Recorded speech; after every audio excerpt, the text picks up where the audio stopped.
"26-year-old single mom Emily Fennell had been adapting to life without her dominant right hand after a tragic rollover car accident almost 5 years ago. I put my left hand down to brace myself, and I put my right hand up towards the ceiling to brace myself, and the centrifugal force of us flipping caused my hand to go out of the sunroof. It was smashed between the pavement and the sunroof. The injury to Emily's hand was devastating. Her mother, Kim, had to make the final decision whether to allow doctors to amputate. Started back here, so this was missing. The surgeon showed me the x-rays. I can read an x-ray. You know what a hand is supposed to look like, and it wasn't there. My mom explained to me that they had to cut off my hand, that there wasn't anything that they could do. Honestly, my first thought was that this sucks. I mean, to be honest, what else can you think at that point? I remember thinking that it's going to be hard. How am I going to take care of my daughter? It was hard. She was still in diapers at the time. Emily found prosthetic hands unsatisfactory and adapted on her own. But she found the little things, like helping her daughter tie her shoes or putting her own hair in a ponytail, the things she missed the most. When Emily heard that UCLA was launching a hand transplant program, the first on the West Coast, she called the same day. I think it's an amazing opportunity. Who would have thought that, you know, you can get another hand after you've lost your hand? I definitely never thought that it was a possibility. I thought, this is it. We actually screened over 50 patients to find our first candidate. And Emily we found to be the absolute ideal candidate in every regard.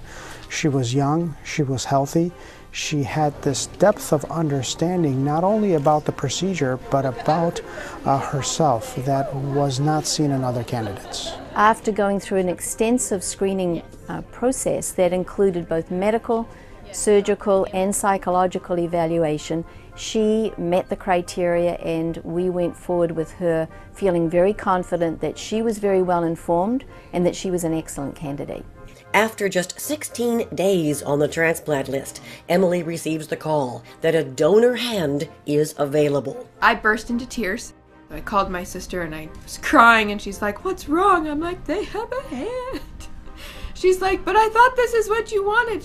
I'm like, "It is. I don't know why I'm crying." And so it was kind of a whirlwind from there.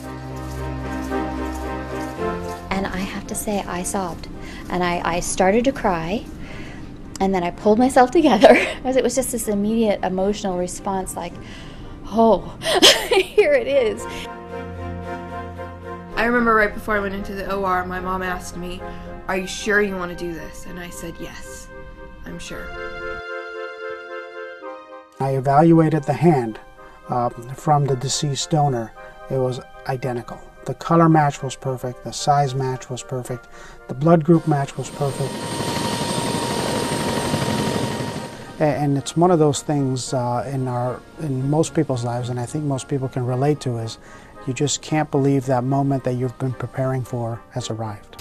It is life-changing surgery for Emily that begins a minute before midnight and will last for 14 hours. Working in 2 teams, 9 surgeons and an army of highly trained medical staff work to identify every structure on both the donor and Emily's hand as they prepare to join the two together. The hand transplant involves connecting 2 bones, 23 tendons, 2 arteries, 4 veins, and at least 3 nerves. The tendons must be perfectly balanced if the hand is to precisely open and close. Through microscopes, surgeons sew together life-giving arteries and veins, and the nerves that will give Emily's new hand feeling, the human touch. As the surgery ends, Emily is able to see her new hand, and ever so slightly, she can make her new fingers move. Can you try moving it? Oh, yeah. You move your fingers. Try it again. You see? You move your finger. Emily is moved to intensive care, where her mother and sister are waiting.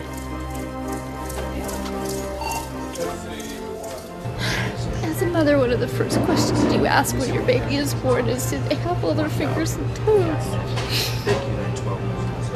She lost that. And it's back. What was really one of the most emotional moments for me was to see her mother. Her mother came and hugged me and whispered in my ear, "You have made my child whole again."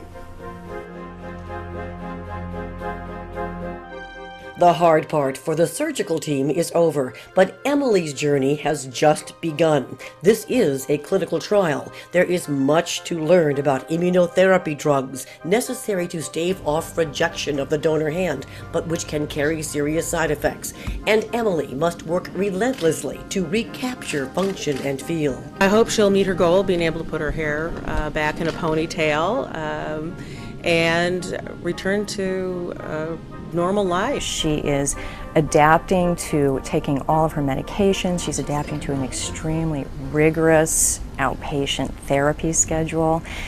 She's learning that it's going to be a lot of hard work, so she's doing extremely well. You're singing.